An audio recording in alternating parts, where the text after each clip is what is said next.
I mean, political extremism is just at its core when you take a political ideology and stretch it so far that it begins to create harm. Some political ideologies, I think, are by their nature extreme.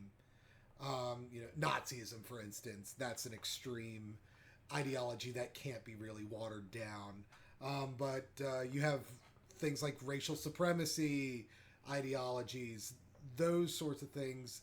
You can't really water those down to a palatable thing. Those are just by their nature extreme. And any belief can get to that point. Even extreme pacifism can be dangerous because then no one's able to defend themselves.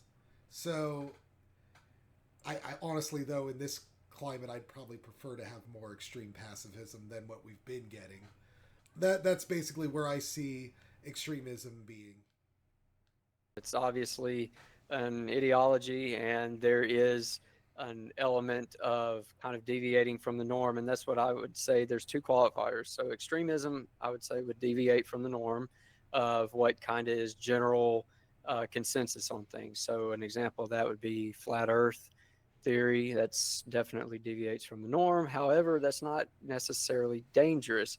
What I would say would be the second qualifier for extremism, and this would be what would make it dangerous, is it has to exist separate from the rest of society, deviates from the norm, and starts to become dangerous when it cannot exist alongside other opinions or ideas in society.